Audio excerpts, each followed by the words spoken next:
Le lendemain de la Seconde Guerre mondiale a été marqué par l'effritement progressif des restes des empires coloniaux européens. Le monde arabe n'y a pas fait exception, avec l'indépendance de certains et l'affirmation d'autres. C'est le cas notamment de l'Égypte, qui bien qu'indépendante depuis l'entre-deux-guerres, reste sous influence britannique. Mais la révolution de juillet 1952 vient chambouler l'ordre de la région, avec l'arrivée au pouvoir de probablement la plus grande figure du nationalisme arabe, Gamal Abdel Nasser. Dans les années 60 et 50, le nationalisme arabe vit son heure de gloire, et c'est justement Gamal Abdel Nasser qui représente le phare du nationalisme arabe. La région du Moyen-Orient est surtout marquée par la création de l'État d'Israël, le 15 mai 1948, lors de la déclaration de Ben Gourion. Se lance alors la première guerre israélo-arabe qui a duré jusqu'en 1949. Bonjour à tous, je suis votre narrateur, et dans notre cas, nous allons nous intéresser à un événement qui est dans la continuité du conflit israélo-arabe et qui confirme un certain succès du nationalisme arabe. Il s'agit de la crise de Suez.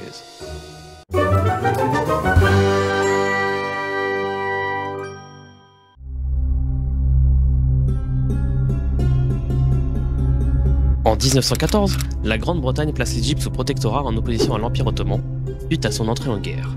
La société égyptienne est impliquée dans la guerre mondiale et en subit l'impact et les conséquences.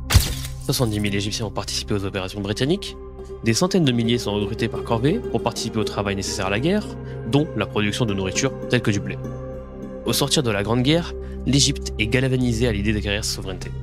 En effet, la période qui suit le conflit est marquée par les célèbres 14 de Wilson, notamment celui des peuples à disposer d'eux-mêmes. C'est dans ce cadre qu'une première figure parvient à se hisser au devant de la scène. Il s'agit de Saad Zaghloul, dirigeant et fondateur du Wafd, mouvement nationaliste égyptien. Bien que populaire, ce groupe se heurte à la résistance farouche de la puissance britannique, considérant devoir garder la souveraineté sur l'Égypte car la population ne serait pas assez mûre politiquement pour se prendre en charge. Les dirigeants du Wafd, dont Saad Zaghloul, sont à maintes reprises poussés à l'exil, dont une première fois en mars 1919, ce qui pousse la population à se soulever contre la puissance mandataire. La répression britannique est violente, car elle fait plusieurs milliers de morts. Néanmoins, les dirigeants du Wafd sont libérés de leur exil depuis Malte. Afin d'apaiser les tensions, des négociations s'ouvrent entre le Wafd et la Grande-Bretagne. Seulement, elles ne débouchent à rien. De plus, Saad Zaghloul est de nouveau emprisonné. Devant l'impasse, le général Allenby annonce l'indépendance de l'Égypte, mais elle n'est que façade, puisque la Grande-Bretagne maintient de nombreux outils de décision, surtout dans le cadre militaire. L'accord officiel d'indépendance est conclu le 28 février 1922 et une première constitution est adoptée le 19 avril 1923. La nature du régime est une monarchie parlementaire bicamérale, c'est-à-dire un système politique à deux assemblées représentatives. Saad Zaghloul, qui est de nouveau libéré, se présente directement aux premières élections législatives de janvier 1924 et remporte avec le Wafd 195 des 214 sièges. Ayant la majorité parlementaire, il est désigné chef du gouvernement. Son objectif principal est la pleine souveraineté de l'Égypte, mais ses ambitions heurtent au roi Fouad avec lequel les relations sont peu cordiales. C'est dans ce contexte de tension entre le roi Fouad et le Wafd que Saad Zaghloul décède. Toutefois, cela n'affecte pas la lutte nationaliste. Le roi change la constitution au début des années 30, ce qui lui permet un contrôle plus grand de la vie politique. Mais la situation étant tendue normalement, à cause du contexte régional et l'implantation italienne en Éthiopie, le roi revient sur sa décision et rétablit en 1935 la première constitution de 1923. Le point le plus important à notifier des années 30, c'est le traité de 1936. En mai de cette année, le Wafd remporte à nouveau les élections législatives et débute des négociations avec les autorités britanniques. L'objectif est une alliance perpétuelle entre les deux pays, notamment en matière de politique extérieure et surtout militaire. L'Égypte, dans cet accord, met à disposition de la Grande-Bretagne les installations militaires du pays, telles que ses ports, ses aérodromes et ses voies de communication. Ainsi, l'Égypte acquiert aussi des avantages. Le traité marque la fin de la limite des effectifs de l'armée égyptienne, ce qui fait que beaucoup de jeunes s'engagent dans le but d'une ascension sociale. C'est le cas de Anwar al-Sadat et Nasser. Les troupes britanniques doivent évacuer le pays en temps de paix, la compagnie du canal de Suez doit augmenter la redevance à payer à l'Égypte, et le 26 mai 1937, l'Égypte est admise à la SDN. Malgré tout, l'Égypte reste en situation d'inféodation face à la Grande-Bretagne. Présence britannique au canal de Suez, les instructeurs de l'armée sont obligatoirement des Britanniques, et territoire de l'Égypte sous la disposition des Britanniques en temps de guerre. Bien qu'il ait des avantages, ce traité ne fait pas l'unanimité, notamment une nouvelle génération de nationalistes plus virulentes. Il s'agit surtout de jeunes n'ayant pas vécu l'époque ottomane qui se sentent trahis des compromis avec la Grande-Bretagne. C'est à partir de ces années que le Wafd perd progressivement en popularité. C'est la même année que le nouveau roi Farouk est intronisé à l'âge de 16 ans. Tout comme son père, il est en opposition avec le Wafd, ce qui l'amène à s'entourer d'opposants du mouvement. Il se fait remarquer par un rapprochement avec les frères musulmans. Il est dans un premier temps populaire grâce à ses actions de bienfaisance au nom de l'islam. Ses efforts contre le Wafd portent leurs fruits puisque l'impopularité est telle que le mouvement subit en 1938 une lourde défaite aux élections. L'année qui suit marque le début de la Seconde Guerre mondiale et une nouvelle fois, l'Égypte en subit les conséquences. En 1941, alors que la Grande-Bretagne est en difficulté, une partie de la classe politique égyptienne pense qu'il est nécessaire de prendre contact avec l'Allemagne en vue d'obtenir la pleine souveraineté. Les tensions s'accroissent, notamment lorsque le roi Farouk refuse de rompre ses relations avec le régime de Vichy. Finalement, l'Égypte est obligée de céder aux demandes des Britanniques, surtout que les troupes de la couronne sont intervenues directement sur le pays. Face à la reculade du roi devant la Grande-Bretagne, de nombreux soldats sont déçus et révoltés. C'est suite à ça que le mouvement clandestin des officiers libres se forme. Il s'agit d'un mouvement qui prône la lutte contre les Britanniques et le renforcement de la monarchie égyptienne. La fin de la guerre a un goût amer pour l'Égypte, car le roi, qui dans un premier temps ne s'est pas aligné sur la Grande-Bretagne, s'y est résilié, notamment en déclarant la guerre à l'Axe en 1945. L'opposition est fortement critique et Ahmad Maher, le nouveau chef du gouvernement désigné par le roi, est assassiné par un jeune nationaliste. La principale raison des tensions au lendemain de la guerre est la présence britannique en Égypte. Des manifestations et des émeutes se multiplient, causant de nombreux morts. Les manifestants dénoncent le traité de 1936, mais il y a un second événement qui intervient et qui chamboule l'ensemble de la région. Il s'agit de la création de l'État d'Israël en 1948, qui lance la première guerre israélo-arabe. Celle-ci implique l'Égypte, mais l'armée est fortement désorganisée. Malgré tout, il y a des personnes qui s'illustrent sur le front, comme Gamal Abdel Nasser. La guerre prend fin le 10 mars 1949, et c'est une humiliation pour l'Égypte. En pleine négociation pour le départ des troupes britanniques, la défaite cause surtout un mécontentement des populations, notamment les frères musulmans. En réponse à ça, le roi Farouk fait dissoudre l'association et exécute Hassan al-Banna, le guide suprême du mouvement.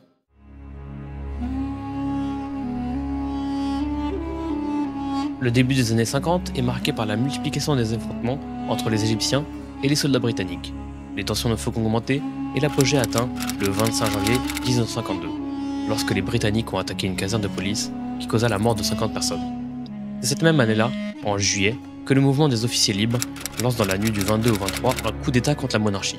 Suite à ça, un conseil de la révolution est formé et met à la tête du pays le général Naguib. Nasser, bien que reconnu parmi les officiers libres, est à ce moment-là encore dans l'ombre. Le 26 juillet, le roi Farouk abdique et prend la fuite.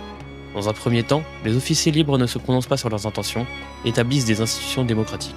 C'est en 1953 que la République est proclamée et la forme du régime change, car elle passe d'un gouvernement parlementaire multiparti à un parti unique, tous les partis devant être dissous et se réunir en un. Les tensions en interne se font ressentir et finalement le général Naguib sera écarté du pouvoir en 1954 pour laisser place à Gamal Abdel Nasser. Le nouveau régime égyptien hérite du dossier non résolu de la présence britannique, surtout que les accords de 1936 ne sont pas respectés, puisqu'ils plafonnaient la présence militaire britannique à 10 000, alors qu'en réalité, ils sont 80 000. Les négociations reprennent dans un contexte où les soldats de la couronne sont visés par des actions de guérilla, et finalement, un traité est signé le 27 juillet 1954. La Grande-Bretagne s'engage à retirer ses troupes dans un délai de 20 mois, et ce traité est vécu comme une victoire en Égypte.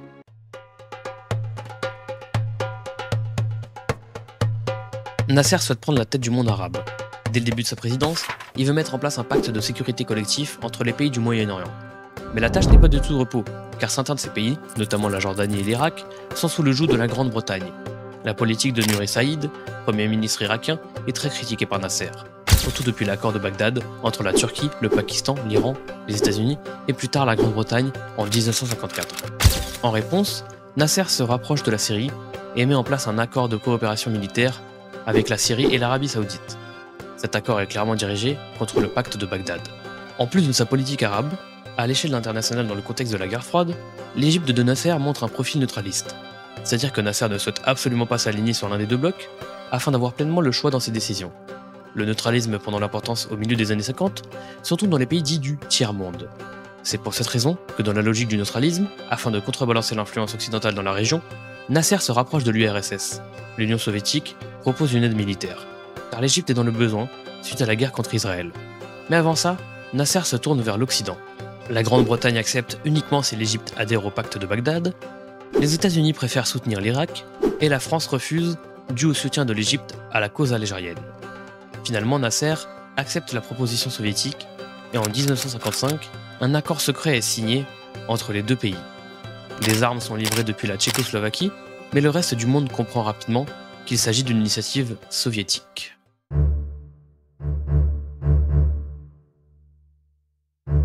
L'un des principaux objectifs de Nasser est le développement économique du pays. Afin de parvenir à une indépendance dans ce domaine, Nasser entreprend d'achever le contrôle et la régulation du Nil en construisant un barrage au niveau d'Aswan.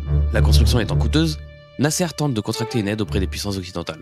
Les États-Unis acceptent dans un premier temps, mais se rétractent le 19 juillet 1956 à cause de la politique de Nasser jugée trop ambiguë.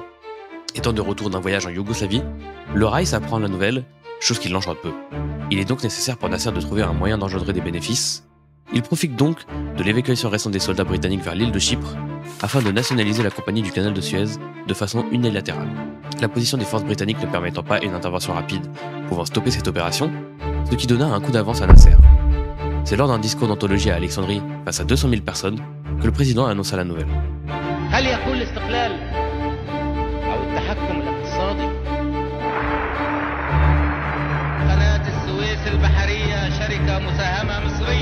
Dorénavant, l'Égypte pourra bénéficier pleinement des revenus que le canal engendre. La date de la nationalisation correspond d'ailleurs au 4e anniversaire de l'abdication du roi Farouk. Suite à cet événement, Nasser devient un héros de la nation et du monde arabe. La réponse britannique est immédiate, car la couronne gèle les avoirs financiers égyptiens et suspend l'aide alimentaire. De plus, l'intervention militaire est vivement envisagée avec l'aide de la France. Dans un premier temps, il y a tout de même une tentative de négociation lors de la conférence des usagers du canal à Londres le 16 août 1956. Cependant, l'Égypte a refusé de s'y rendre en envoyant l'URSS et l'Inde comme représentants officiels. La décision de la conférence est l'internationalisation du canal, qui sera administré par les Nations Unies. Elle est rejetée par Nasser le 28 août. Malgré tout, il accepte un organe permanent de consultation entre les usagers et une procédure d'arbitrage international en cas de litige. Cela ne plaît pas à la France et à la Grande-Bretagne, qui décident d'entamer un plan d'intervention militaire, dont les buts sont de renverser Nasser et déboucher sur une nouvelle carte de l'Orient arabe en maintenant une certaine influence, notamment sur le Liban. L'opération Mousquetaire est décidée. Elle sera sous le commandement britannique et l'objectif est un débarquement sur la ville de Port Saïd, une marche sur le Caire, puis l'occupation du canal. À ce plan-là, la France parvient à ajouter Israël, et un accord est signé entre les trois parties le 22 octobre à Sèvres. Il est convenu qu'Israël attaquera en premier, puis sera suivi par le débarquement français et britannique à Port Saïd.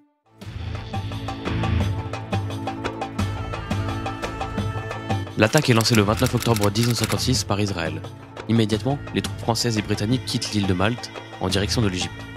Les deux puissances européennes posent un dernier ultimatum que Nasser ne prend pas en compte. En parallèle de l'avancée israélienne, l'aviation britannique lance une campagne de bombardement intensif.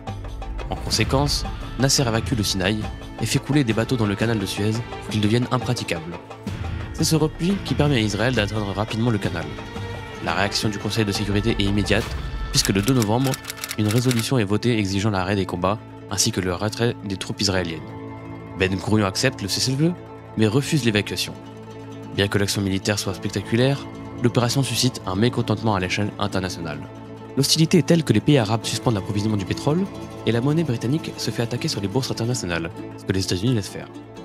Ce qui rend si particulier cette crise, c'est la position des Américains et de l'URSS, puisque même dans le contexte de la guerre froide, les deux puissances affichent une position similaire. L'URSS et les États-Unis condamnent tous deux cette intervention, et de plus, l'Union soviétique joue un rôle important dans la résolution du conflit, car elle menace d'utiliser l'arme nucléaire si l'agression tripartite ne cesse pas. Finalement, suite à une pression du pays du Commonwealth, le 6 novembre, le Premier ministre britannique ordonne le cessez-le-feu. La France est contrainte de suivre.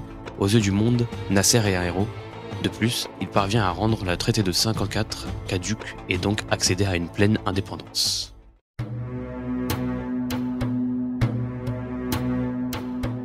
Cet événement est représentatif d'une nouvelle ère et du déclin européen en Orient arabe, au profit de l'URSS qui se rapproche de l'Égypte et des États-Unis avec la doctrine Eisenhower.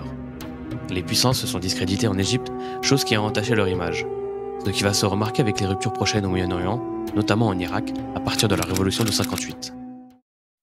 Merci de m'avoir écouté, j'espère que la vidéo vous aura plu.